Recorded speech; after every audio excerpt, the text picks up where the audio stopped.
This is Don Cusic with the Music Biz, and today I have with me Joe Sullivan, who is co-founder and head of Sound 70 Productions, as well as a manager of Charlie Daniels and Nicolette Larson and Dickie Betts. And Dobie Gray. And Dobie Gray. Joe, how'd you get started in the music industry? Well, I was in radio. I was a broadcaster from the time I was 16 years old until I was about 29 or 30 when I was program director at WMAK in Nashville. And MAK at the time was the top contemporary radio station in town. And we got a lot of phone calls from people who want to know why Nashville didn't get any big shows. And a good friend of mine at the time, a fellow by the name of Roger McDaniel, worked at the Newspaper Printing Corporation as promotions director there. Had teenage children, and he had a lot of teenagers that hung out at his house, and they asked the same questions. They were always going off to Birmingham or Memphis or Louisville or somewhere to concerts. So over lunch one day, he said, why don't we get together and promote a show? And maybe start bringing a few shows in here. I said, well, you know, I'd always dabbled a little bit in promotion on the side when I was in radio promoting dances, and I had done a few concerts, isolated situations here and there. So I said, okay. So we booked a group called Steppenwolf in January of 1970 and started a little partnership called Sound 70 Productions, and did well with that show, so we brought in another one, and that year we did about 12 shows and did well with all of them. And so we did another 12, 15 shows the following year. And at the end of the second year, a very unfortunate thing happened, and my partner Roger had a heart attack and passed away at the age of 42. And at that time I had to make a decision as to whether to stay in broadcasting or go into the promotion business full time, because without him I couldn't do both. It was too time consuming. So I decided to give it a whirl for a year or two and see how it went, and I'm still doing it 15 years later. How do you decide which concert to book? We do a lot of research, and we follow other markets as to how ticket sales are when a tour begins. If we're fortunate enough to be able to wait to make a commitment until after the tour has already begun in another part of the country to see how it's selling. Basically the history of any particular act in our market. If they've been here before, how we did the last time. The record sales are a good indicator in most cases. And we try to stay on top of it. Of course, airplay is very important. There's some acts that are big in some parts of the country, but don't draw here because they've never had exposure. They've never, for some reason, radio stations haven't played them, and the records haven't sold, and they wouldn't sell tickets. So we have to try to stay on top of that and know who's hot and who's not. Aren't there acts that are very good in concert that don't sell records? Yes, and vice versa. There are acts that sell records that don't sell concert tickets. Obvious question, why? Well, Charlie Daniels sold a lot of concert tickets before he ever started selling records. The primary reason in his case, I think, was that he went out there and played the markets, and he played the right size venues. As he built in the market, he started out playing clubs, and he built a following in each city. People that went to his concerts and knew they were good concerts, and the word of mouth spread about the Charlie Daniels Band. This was in the early 70s. And it got to the point where we were selling out 10,000 seat halls before he ever had his first gold album. And another group about that time was Black Oak, Arkansas, that was doing exactly the same thing. They toured constantly, started out in the smallest halls, and they'd go back perfectly. The timing was very important, that you go back soon enough, but not too soon to a market before people forget about you. And basically the word of mouth would spread and draw a larger crowd each time for those acts. Then there are groups who are basically made up of studio musicians that make excellent, excellent records, but they really have no identity. Nobody can really put a face with the name, and they don't know anything about how they perform live. And they enjoy their records, and they listen to them on the radio, and they buy their records, but there's nothing there to really draw them out to see those particular groups in concert. Do you have a list of acts that you're always pursuing, that you know that if Michael Jackson, Bruce Springsteen, some of those people want to do a tour, you want to be in on it? Do you have a well, we don't exactly have a list. We stay in constant contact with the talent agencies, so that we know if they're talking to an act about a tour. We try to keep up with when their records are going to be released, because normally an act tours within a few weeks after a new album comes out. But the primary, there are the publications such as Promoters Online Listing, which is a weekly service that we get, and they really try to stay in touch with every agency and every artist manager and try to keep on top of all that and feed this information out to you for a subscription price. And so in that way we keep up with it also. Okay, the first step is connecting with the artist as a promoter, deciding on a date, deciding on a contract. Some of the writers in the contract, you always hear about bad writers and this sort of thing. What are most people wanting? Well, the writer is just kind of maybe an instruction manual for doing any particular concert, because each one is different, and that each artist tries to put together a unique show, so he has unique requirements in order to put that on. It's not, they're difficult, I guess you might say, in some cases to fulfill, but there was a period of time when a lot of artists got a little carried away, their egos, started writing the writers, and some of them tried to get a little outrageous about some of their requests and everything, because I think they got off on that. But what was the worst one you ever had to face? Oh, I don't remember actually. There were so many bad ones. There were some. It was Van Halen who said they wanted bowls of M&M in the dressing room, but no brown ones. I mean, I think that was a spoof. They were just trying. It was pointing out how ridiculous some writers are, I think, by putting that in there. But the majority of the professional touring artists will have thick writers. I mean, they'll be sometimes 50, 60, 70 pages, but most of it is stuff that is important to make their show come off the way it should. And as a professional concert promoter, you have to be prepared to deliver and do your end of the job to make that show happen and give the customers money's worth so they'll want to come back to the next show. As a manager, has this affected you, the way you demand that a show be put together for your act? Well, as a manager, I'm in the unique position of having been both manager and promoter. I think I understand, maybe better than some promoters, the need for a rider and specific requirements about certain things. A lot of the things that are in the rider, a really good professional promoter is going to do anyway. And a few people are offended by being told to do things that they're going to do anyway.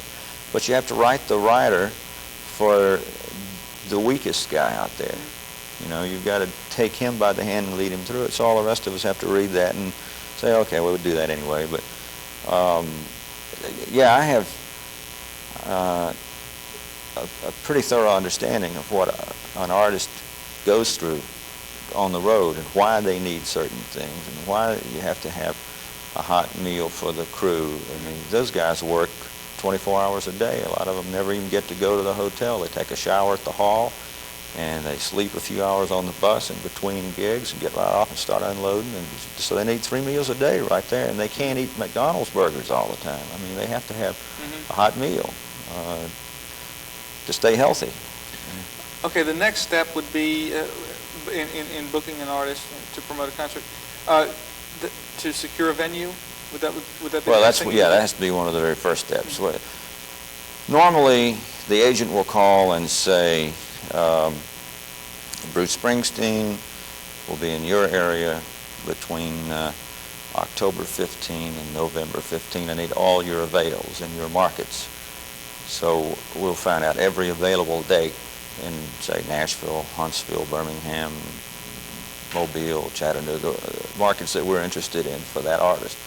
And we'll call in every available date to the agent.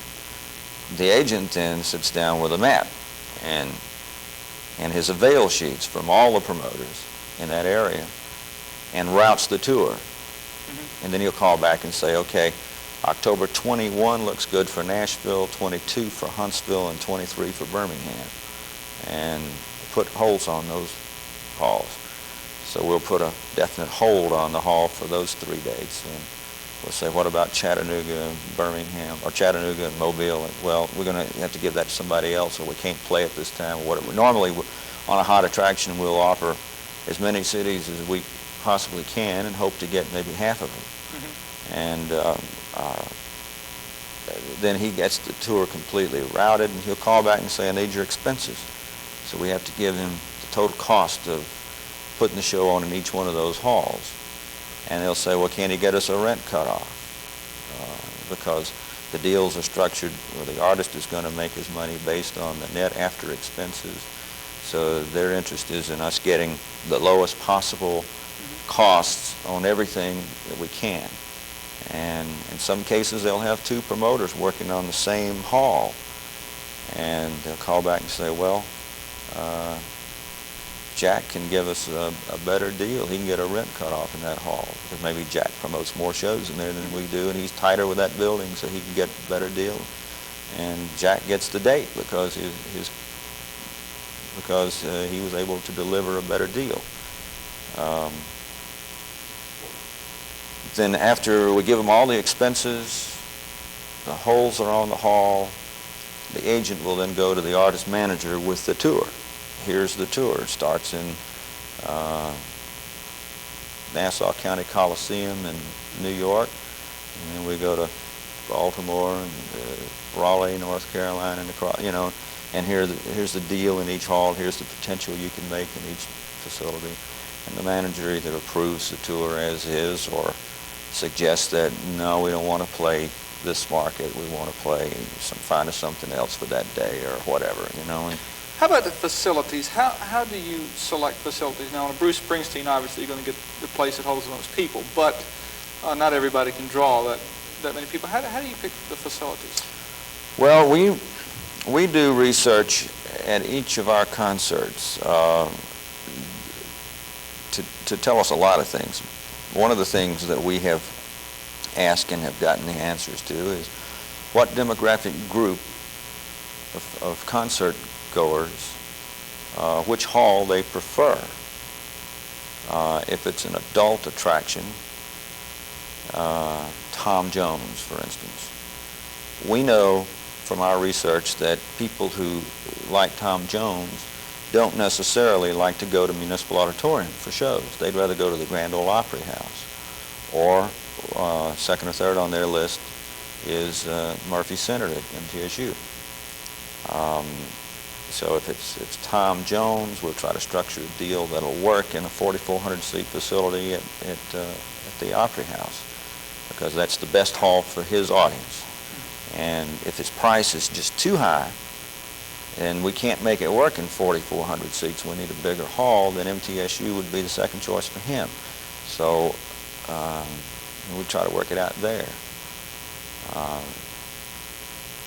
That's basically how we do it. But normally, with MTSU, knowing that a big percentage of our audience has got to come from Nashville and drive down there, we got to make sure that it's a big enough artist that he's going to have that kind of appeal that people will drive 30 minutes. That's my next question. How do you know an artist is going to fill a hall? You never know. Have there been some surprises? Oh, yeah. We definitely had some surprises. We get surprised all the time. it's a calculated risk at best in every situation. When do you work out the budget for your concert? Right up at the beginning? At the very beginning, when we first start talking with the agent, that's one of the very first things that's worked out. And what are your major expenses in putting on a concert?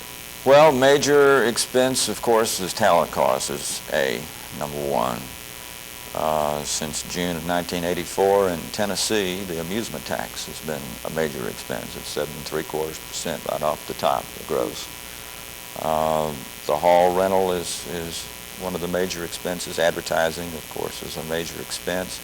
Stage hands, since the shows have become so sophisticated in recent years, it takes an army of stage hands and qualified people to put these shows together, and those bills can run $8,000, $10,000, $15,000 per show. 1970, when we first started, probably $400 was as big a stagehand bill as you'd ever see. Today, it's not unusual to see one above $10,000. Then insurance is becoming more and more of an expense item. There's been more and more lawsuits over a broken ankle or a sprained ankle. We're getting sued from everything from that all the way up to tragedies such as what happened in Cincinnati a few years ago at the Who concert, that the insurance companies paid millions and millions and billions of dollars. And so insurance was once $50 a show, the liability insurance. It's now in the neighborhood of 10 cents a head for every person who's there. And I've heard that it may go as high as 25 cents a head in the next year or so, because insurance companies are paying off more than they're taking in premiums. So that's become a major expense. House staff in most cases is an item of fairly major expense. Those are sound and lights, production of the show, in some cases staging. Yeah. Now your major source of income is the ticket price, the ticket. Yeah. How about, do you get concessions or do you get a percentage of merchandising too? No. Normally the hall retains the concessions for food and drink, hot dogs and Cokes and stuff. The artist maintains his own concessions for T-shirts and novelties, and usually has to pay the concessionaire, the facility, a percentage of that. But the promoter does not share any of that. Recent years, I say recent years, at least within the last 10 years, there's been a big move to having the tickets come from the Ticketron, ticket outlets type thing. Has that been a big advantage for you or a disadvantage? Or? Neither. In our case, it has not really been a factor in the Nashville, Middle Tennessee area. We've used Centritic for years, and they're not computerized, but there's never been any problem with that for us. They have a lot of good outlets around in Middle Tennessee to sell the tickets. How long before the show is put on do you put the tickets on sale? Ideally 3 to 4 weeks. In some cases, last-minute bookings will have a 10-day sale.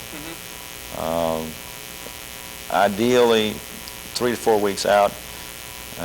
My philosophy is to put a major push on just before you put advertising push, before you put tickets on sale, and get as many people out there the day they go on sale as you can, and get people with tickets in their pockets walking around talking about, I got my ticket to Springsteen. Springsteen's not a good example because you don't sell out the day tickets go on sale, but Foreigner is a good example. I've got my Foreigner tickets. That's word-of-mouth advertising that's very valuable. So normally our ad campaigns are heavy prior to tickets going on sale. They level off for a couple of weeks and come back on strong during the final 10 days prior to the show. How about the ads? Where do you put the immediate ads? How do people know about the concerts? Well, that varies from market to market. In Middle Tennessee, the showcase in the Nashville Tennessean has become a vehicle that we can depend on. People look every Sunday to see what's happening entertainment-wise in the showcase. There are numerous radio stations in the area that we use in most every market for the type contemporary concerts or country concerts. Radio is strong vehicle. Television has become more and more of a factor in the recent years. But again, that varies from market to market. In some places, newspaper, print advertising in general is worthless for concerts. In Middle Tennessee, it's very valuable to us. How about radios co-sponsoring a concert? What does that mean and how does that work? Well, that gives the radio station some identity with concerts, which is important to radio programmers. Going back to when I first started and being a radio programmer myself, people called radio station to find out why there weren't any concerts. And one of the reasons I got into the business was to provide that vehicle for our radio station, to give the impression anyway that the radio station is bringing you this concert. And that's the primary reason that radio stations want to be involved. It endears them to their listeners that much more, they feel like. And why would you want them involved? Then we want them involved as a promoter, because if they've got their name on the show, they're going to help us that much more, we feel like, that they will. And we actually get that in the contract. If we're going to let it be a radio station presentation or a radio station identification with our show, we want something for that. And the disc jockeys normally will talk about it more than just run your schedule. They'll talk it up. And so, do they make a financial commitment to the concert? No. They'll just make a promotional commitment, and then we make a financial commitment to them. We'll spend X number of dollars with you, but in return for that, and we'll let you put your name on the concert. But in return for that, we want X number of spots and X number of mentions, or liners, one-liners as we call them. Is there a danger sometimes of aligning yourself with one radio station and another radio station kind of getting hacked off and not wanting to play the records and mention the concert? Oh, yeah. Sort of thing? Yeah, that's a problem that you have to deal with. You have to assess in each market whether it's to your advantage to go with one station or not. If there's one station that's strong enough to deliver your audience without the others, then you don't have a problem. If it's a very fragmented market where the listeners are really split up among several radio stations, it might not be to your best advantage to go with any one station. Just buy a good schedule on all the stations and perhaps work out a little ticket trade out for them to have some tickets to give away on the air, or T-shirts or something to give your station, to get the station, give them a reason to talk about your show a little bit more than they would. Are ticket giveaways a good promotional item for you? That's a pretty good way to get additional mentions of your station, of your show, and still give the station a reason to mention your show, because it's good for them to have tickets to give away to their listeners, and so it works out to be a good two-way street. Do you allot a certain number of seats to give away on these promotions? Based on our sales projections, if it's Bruce Springsteen, we don't allot any, because we know we're going to sell every one of them. If it's a show that we feel we need to, which is most shows, we feel like we need to promote heavily to get all of last seats sold. 100 tickets spread around the radio stations can be valuable promotion, more so than maybe that much in dollars. Okay, tickets have gone on sale. 3 days before the concert, the hall's still 2/3 empty, or 2/3 of them are, or well, let's say 2/3 full and 1/3 gone. What do you do? Well, if it's 2/3 full and 1/3 still to be sold, we feel real comfortable, because we feel like the walk-up will take care of that. We'll sell it out. Although we don't slow down our promotion, we continue promoting it as heavily as ever. If it's the other way around, we try to get creative. How creative? What you call it 11th hour creativity. You try to do anything you can do to stimulate last-minute interest in the show. And is that a blitz on ads, or? Well, a blitz on ads, additional ticket giveaways.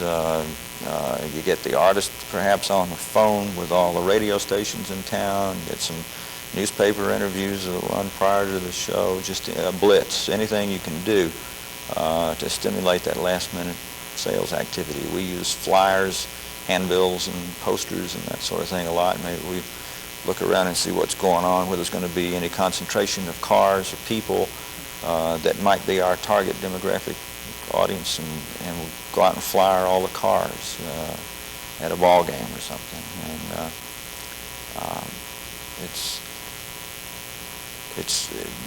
you're never.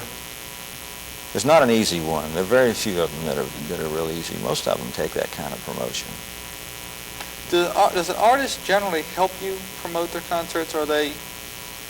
Some will, some won't. It's in their best interest too, because they'll make more money the more tickets we sell. But it just depends on the individual artist. You mentioned research, that you do research in markets. How do you do that? How do you know which audiences go to which venues for an act? Well, we do one-on-one interviews with a sample of our concert goers at practically every concert. We actually have someone approach a person as they're coming in the auditorium, as they're leaving or standing in line or whatever, and ask them a half dozen questions like, what is your favorite concert hall in this area? And they'll list 6 halls and ask them, of those 6, what's your favorite? And we check that off, and we get their age and sex and all that pertinent information so that we can determine who we're talking to when we feed all this into the computer. And then we usually have a list of a half dozen artists that we're considering making offers on. And we'll ask, of this group, who would you most like to see? And if this artist were coming to Nashville, what would be the ideal venue for you? Where would you like to see him play? And that sort of information. And we do it one-on-one. Now, you promote concerts, like you said, in other cities. I can understand how you can do it here in Nashville, but how can you promote a concert in Chattanooga, Birmingham, Huntsville, and not be there? We're there. As a matter of fact, today, 2 of my staff people are in Montgomery, Alabama, working on a Beach Boys show that won't take place for about a month, but they're down there doing all the advance work and placing advertising and so forth. And they're going from there to Biloxi, Mississippi, where we have another Beach Boys Day. And so now we actually get out there in the markets in advance and work them. And then we do a lot by telephone. And the auditoriums in most cities have staff members that'll help us work with us. And in some cases, we have people that we pay on a per-show basis that actually live in the market to help us and monitor the stations and work on the promotion and help with the local logistical details and so forth. How important is the promoter's job the day of the concert? I mean, I assume you have a whole lot to do that day. Oh yeah, it's very important. Every detail has to be dealt with by the promoter and his staff. Our production manager will be at the hall at 6 or 7 o'clock in the morning, normally on the day of the show, and there'll be like a rigging call at 7 a.m. when the riggers come in and get prepared to fly all this equipment from the ceiling. Then the trucks would move in, say, at 8 with all the equipment, and our representative's there to make sure the stagehands are there to mediate any disputes between the road crew and the stagehands, to be sure that there's breakfast for them there, coffee and donuts, and sometimes a complete breakfast of bacon and eggs and cereal and stuff. And then there's a lunch usually served for the people, and the promoter's representative takes care of all that, and we're taking care of various other details with the hall. It's a full-time, not a minute to spare job all day on the day of the show, and that's when you've prepared well. If you haven't done your advance work, it can be disastrous on the day of the show. And so much of it has to be done in advance. You talked about the Tennessee tax. You talked about all of the overhead you had. How hard is it to make a profit on a concert? It's very, very difficult. And in 1985, it's 10 times more difficult than it was in 1970. Break-even point on most any show now is 70% of capacity, and in 1970 probably we could break even at somewhere around 30% or 40% of capacity. The risk is much greater today. The cost of everything is so much higher, and the artists are more sophisticated. Their management's more sophisticated. They're going to get the lion's share of the money. Back in the 60s and even somewhat in the early 70s, when I first got into the business, there were cases of a flat. You buy the artist, pay them $15,000. They come play the show, and if you hit a home run and gross $100,000, after your other expenses, you might make $30,000 or $40,000. Well, those days are over. There's no such thing anymore in this business. And there shouldn't be. Promoters shouldn't make that kind of money, and that much more than the artist does. But it may have swung a little bit the other way in the fair cut of the pie. Mm-hmm. The artist takes such a lion's share that if the promoter made money on every show, the percentage of profit would be fair. But what nobody takes into consideration is that the promoter loses on a lot of shows. And so that he has to make up his losses before he makes any profit, and the profit margin is just very small. Why would someone want to continue to be a promoter, given those odds? Well, the question, in my case, I'm in the business. I've been in the business. I'm sure this is true with most people who are in it. I've got a certain amount of staff that I'd have to lay off if I got out of the business. I have certain contacts that help me in my other aspects of my business, in my management business and record production business and so forth, that I have made and maintained through the years of promoting concerts. Then I keep those contacts up, and one helps the other situation. But I have considered getting out of it because the margin of profit is not that great. And if I didn't have my other businesses, I couldn't support the staff that I have and make a living just promoting concerts anymore in the market area that I have. Now, in a major city, say Detroit or Atlanta, where you have an 18,000-seat building and you have 10 times as many people to draw from, and you can do much more of a volume, the story is a little bit different. There's still promoters there who are making a whole lot of money, but as a general rule, concert promotion you can make a living at it, but you're not going to get rich.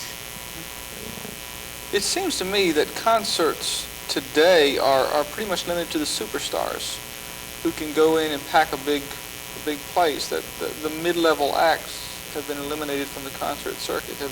To a great extent, I think that's accurate. The club scene is almost non-existent anymore. Compared to what it was in the 70s, and acts that can go out and make a living working in clubs are almost non-existent. And that's where so many of the bands that I was talking earlier about, the way we started with the Charlie Daniels Band and groups like Black Oak, Arkansas, could make a living building their following, whether they sold records or not, by starting out in the clubs and getting a following going there. In most cities, there's just no place like that anymore. There's not a club scene like there used to be. People don't go to the Exit Inn and hang out like they did in the early 70s. I remember going to concerts, and there would be the major headliner, and then there would be an unknown act or two opening. That's been eliminated too, hasn't it? No, that's still pretty much. Still there? Yeah, there are quite a few now who just, it's an evening with the headliner and that's it, and there is no opening act. There are more of those than there used to be, but there's still a majority of the shows. There's an opening act and sometimes two acts.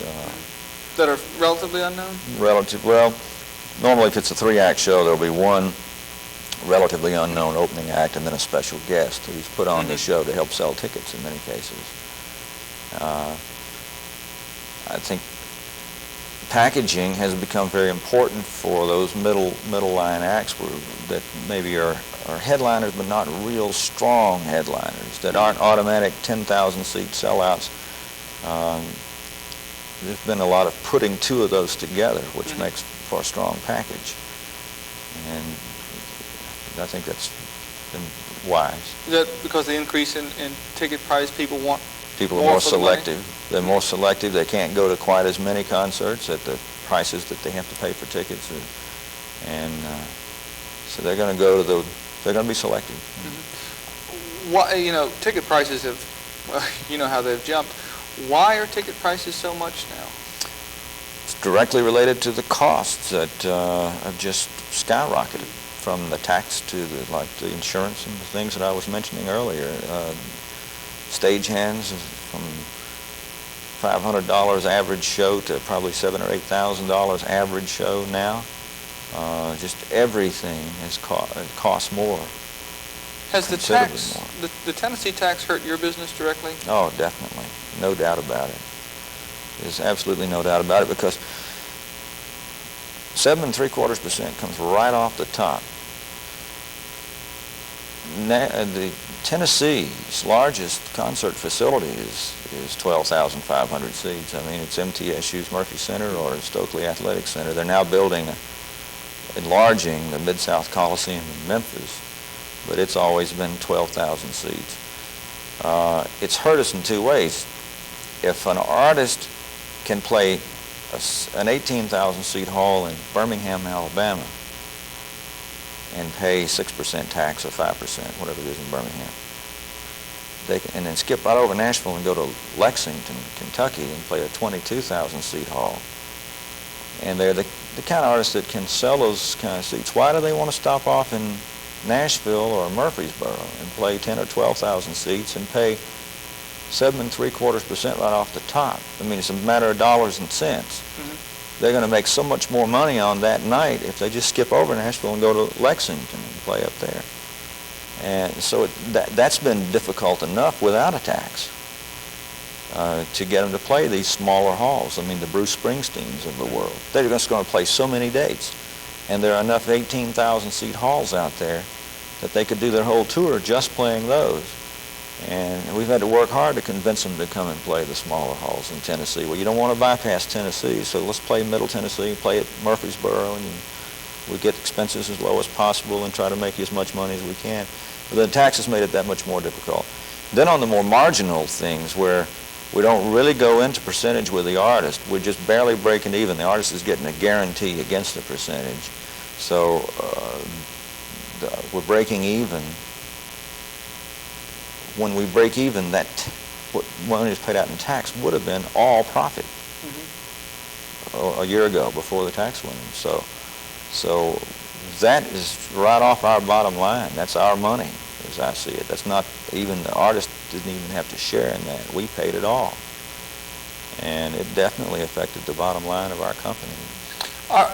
Are you promoting concerts in smaller venues with the lesser known acts? Yes, 2,000 seat halls. We always have. We've done quite a few shows at the Performing Arts Center, TPAC. Before TPAC opened, we used War Memorial Auditorium quite a bit. The Tennessee Theater, we actually leased it and went into business there for a period of time, so we would have a 2,000 seat facility to help build acts in the market, because I think that's very important too. You do that in order to build an act in the market? Yeah. We try to see an act that we think has potential. We bring them in. You don't make any money in a 2,000 seat hall. You try to break even, and on a sellout you might make $1,000 or $1,500, which probably won't pay the phone bill and keep the lights on for the month. But the whole idea is to be instrumental in helping break that act in the market, and they come back the next time and sell out the 10,000 seat hall, and you can make a few dollars with it. Do you ever put a local act on a... Occasionally we get the opportunity to do that. It's those opportunities are few and far between, because normally the headliner, if it's an unknown act, the headliner has a friend he wants to bring along, or his management company has a new artist they're trying to break, so they put them on the tour. But we have had a few occasions when we could use a local opening act. You've done something that most promoters haven't, and that's a long-running concert, Charlie Daniels Band, Volunteer Jam. Charlie Daniels has not had the consistent, no artist has a consistent appeal for 10 years to continue to sell out 10,000-seat halls. What have you done to ensure that he will continue to have that appeal? Well, by developing what we consider to be the most unique concert event in the country or maybe in the world, the Volunteer Jam. It's more than the Charlie Daniels Band. It's more than any group of artists that appear there. It's an event. It's a happening. It's an annual opportunity to see quite a vast array of different kinds of talent, and people have come to expect that, and the surprise element of never knowing who's going to be there, I think in itself attracts people to see, well, who's they'll never know. Maybe it's going to be Bruce Springsteen this year, and who knows, it might. We managed to have some surprises every year that I think have been real crowd pleasers. So it's the event itself is just unique enough that people continue to come every year. When you began the Volunteer Jam, did you have in mind this was a good career move for Charlie? Well, the first jam was staged as Charlie Daniels' first headline concert in a 2,000-seat hall. He was playing special guest situations and opening act situations around the country, but we needed a live audience to record 2 songs for an album that Charlie was working on at the time, that he wanted to record these songs live. And to try to do that at somebody else's concert when he was playing special guest to some other headliner would have been very difficult to pull off. It needed to be a situation we were in control of, which only could be a headline show for Charlie Daniels. So we took the War Memorial Auditorium in Nashville, and to sort of hype it, gimmick it up a little bit, to just try to draw interest in the show, we advertised that there would be special unannounced guests dropping in to jam. And somebody said, Charlie's Tennessee's rock and roll band, and Tennessee's a volunteer state. Why don't you call this the Volunteer Jam? And I said, good idea. Charlie liked it, so we called it the Volunteer Jam. And some of the Allman Brothers Band and some of the Marshall Tucker Band, a couple of guys from Leonard Skinner who were all friends of Charlie's, did come in, jam, and it was so successful, and the audience loved it so much, and there was so much press about it and talk about it. We said, well, let's make this the first annual, and we'll do it again next year. And at that point, I realized that it would be a good career-sustaining event in the perfect way for Charlie Daniels Band to play their home market each year with the Volunteer Jam. How about the addition of Armed Forces Network and Voice of America you had? Voice of America. Voice of America. What made you decide to bring in all of those? Well, the Voice of America idea developed during an interview that Charlie Daniels was doing with Judy Massa, who's the music editor for the Voice of America. He was telling her on the air about the Volunteer Jam, and after they finished the interview, they talked more about it, and she got interested. And Charlie invited them to come down, and they decided to broadcast a bit of it, 10 minutes, an hour of it, the first year, and the reaction from their listeners all over the world was so great that they wanted to pick up even more this past year, or this year, and I think they'll be with us annually from now on. It's one of their most successful music events, for sure. As a manager, with your manager's hat on, how do you decide which act to manage and which acts not to? I know you just signed 2 new ones. Well, I take the word personal in the personal management description very, it's a very important element.